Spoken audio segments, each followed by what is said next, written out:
শুভ সকাল। আপনাদেরকে শারদীয় শুভেচ্ছা জানাচ্ছি।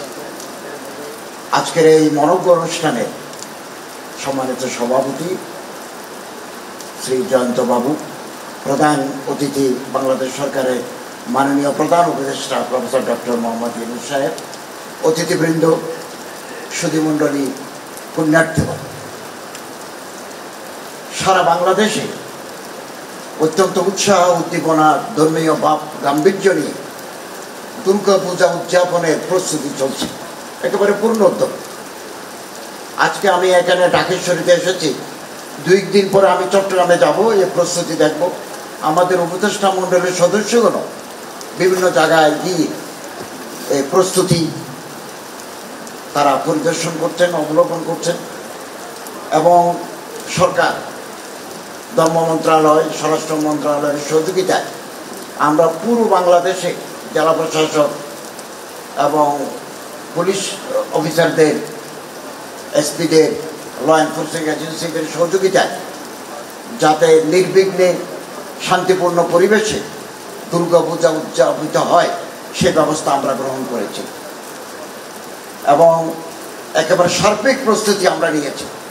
আমরা আশা করি সনাতন ধর্মের অনুসারীরা অত্যন্ত উৎসাহ উদ্দীপনা, উৎসবমুখর পরিবেশে তারা এই দুর্গা পূজা উৎসব উদযাপন করতে পারবেন, পালন করতে পারবেন। এবছর আমাদের মাননীয় প্রধান উপদেষ্টা এই শারদীয় দুর্গা পূজা উপলক্ষে 4 কোটি টাকার একটা বরাদ্দ দিয়েছেন। আমরা পার্বতী চট্টগ্রাম মন্ত্রণালয়ের মাননীয় মন্ত্রী উপদেষ্টার সহযোগিতায় আরও 1 কোটি টাকা নিয়েছি। মোট 5 কোটি টাকা এই দুর্গাপূজা উপলক্ষে আমরা বিভিন্ন মন্দিরে হিন্দু কল্যাণ ট্রাস্টের মাধ্যমে আমরা এগুলো বিতরণ করব। এবং বাংলাদেশের ইতিহাসে আগে কোনোদিন 5 কোটি টাকার বরাদ্দ আসেনি।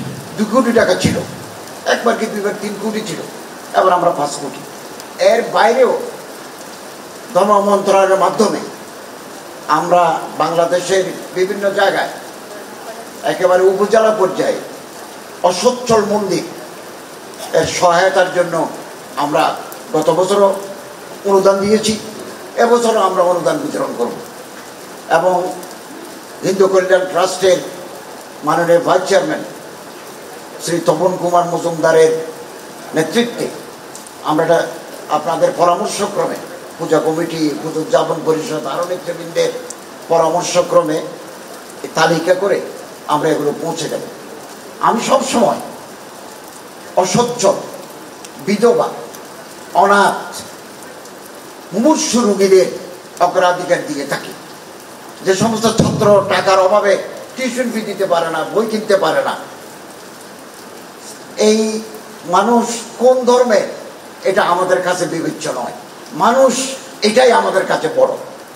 এবং আমি সবসময় এই বিধবা, অনাথ, অসচ্ছল স্টুডেন্ট যে ধর্মেরই হোক আমরা তার পাশে দাঁড়াই, এখনো দাঁড়িয়ে আছি তাদের পাশে, আগামী দিনেও আমরা দাঁড়িয়ে থাকবো, তাদের পাশে থাকবো।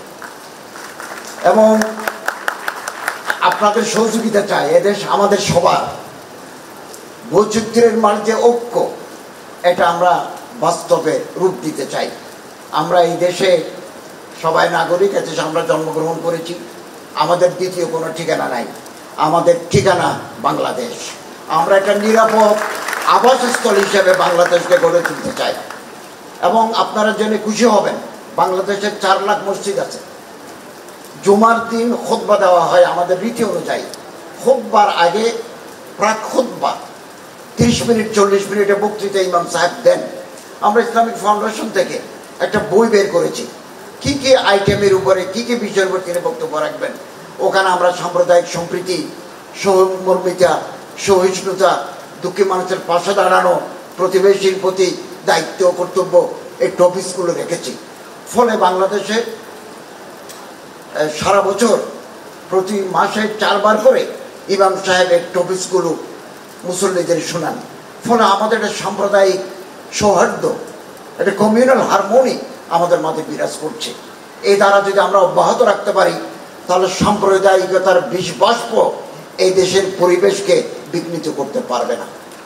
আমরা একসাথে স্কুলে যাই, একসাথে কলেজে যাই, একসাথে বিশ্ববিদ্যালয়ে পড়ি, একসাথে চাকরি করি, একসাথে বাজার করি, একসাথে আমাদের সমাজ রাষ্ট্রীয় জীবন পরিচালিত হয়। ফলে বাংলাদেশ সাম্প্রদায়িক সম্প্রীতির সৌহার্দ্যে দক্ষিণ এশিয়ায় এটা মডেল হিসেবে চিহ্নিত হয়েছে এবং এটা আমাদের জন্য অত্যন্ত গৌরবের। এই কথাগুলো আমি আমার দেশের বাইরে যখনও কোনো সেমিনার সিম্পোজিয়ামে যাই, ইন্টারফেথ হারমোনির উপরে যখন বক্তৃতা হয়, প্রাচ্যে প্রতীচ্ছে, আমি সব জায়গায় কথাগুলো বলে থাকি। সাম্প্রদায়িক ব্যক্তি কোনোদিন মানবিক হতে পারে না। আমাদের যদি মানবিক হতে হয়, সাম্প্রদায়িকতার চেতনাকে আমাদেরকে বিরূপ করে দিতে হবে। আপনাদের প্রত্যেককে, এবং আপনারা যেন আরও কিছু হবেন, এই ঢাকেশ্বরী মন্দিরে আমরা একটা কমপ্লেক্স করার উদ্যোগ নিয়েছি এবং সেটা যাচাই বাছাইয়ের পর্যায়ে আছে, ফিজিবিলিটি স্টাডির পর্যায়ে আছে। এটা করে যত দ্রুত সম্ভব আমাদের মেয়াদ থাকতেই স্যারের নেতৃত্বে, আমাদের মাননীয় প্রধান উপদেষ্টার নেতৃত্বে এটা আমরা একনেকে অনুমোদনের জন্য পাঠাবো। তো আপনাদের প্রত্যেকের সাফল্য কামনা করি এবং শারদীয় উৎসব আমাদের মাঝে আরও আনন্দ, আরও সম্প্রীতির বার্তা বয়ে আনুক, এই প্রত্যাশা ব্যক্ত করে শেষ করলাম। ধন্যবাদ আপনাদের সবাই।